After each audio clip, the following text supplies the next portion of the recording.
Hi అండి. పండగ అందరూ ఎలా చేసుకున్నారు? భోగి, సంక్రాంతి, కనుమ, ముక్కనుమ అందరూ చేసుకున్నారా?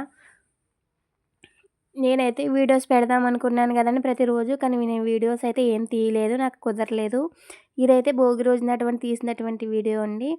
ఆ రోజైతే ఉదయాన్నే ముగ్గులది వేసుకొని, పిల్లలకైతే నలుగది పెట్టి, వాళ్ళకి స్నానాలవి చేపించిన తర్వాత, మా ఇంటి ముందైతే చిన్న భోగిమంట అయితే వేసుకున్నాము. మా వీధిలో అయితే పెద్ద భోగిమంట వేశారు కానీ, మా ఊర్లో అయితే ఎవరికాళ్ళు ఇంటి ముందు చిన్న చిన్న భోగిమంటలు వేసుకుంటారు. ఇంకా అలాగే మేము కూడా మా ఇంటి ముందైతే చిన్న భోగిమంట అయితే వేసుకొని, మా పిల్లలిద్దరి చేత కూడా భోగిదండలైతే అందులో వేయించాము. భోగిదండలైతే అందులో వేసి వాళ్ళైతే నమస్కారం అయితే చేసుకున్నారు. ఇంతకీ మీరందరూ పండుగ ఎలా చేసుకున్నారు?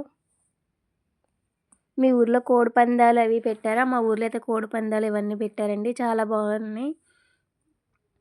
మా ఇంటి చిన్ని భోగి మంటండి ఇది. పండగలో ఒకరోజైతే మేము భీమవరం మావుళ్ళమ్మ గుడికైతే వెళ్ళాము. ఆ పక్కనే ఉన్న యనమదురు కూడా వెళ్ళామండి. ఇది అదే యనమదురులో శివాలయం అండి. శివుడైతే తలకిందులుగా తపస్సు చేస్తూ ఉంటారు కదండీ! పార్వతీదేవి పక్కన సుబ్రహ్మణ్యేశ్వర స్వామినైతే ఒడిలో పెట్టుకొని కూర్చుంటుంది కదండీ! ఆ శివాలయం. ఇంకొక రోజైతే విజయవాడ వెళ్ళాము. విజయవాడలో అయితే అమ్మవారి గుడి వద్ద బొమ్మల కొలువైతే పెట్టారు. బొమ్మల కొలువైతే చాలా బాగుంది. అన్ని దేవుళ్ళు పెట్టారు. పక్కన బొమ్మలు, కొండపల్లి బొమ్మలు చాలా బాగున్నాయి. ఛానల్ సబ్స్క్రైబ్ చేసుకోండి. ఒక లైక్ చేయండి. Thank you for watching.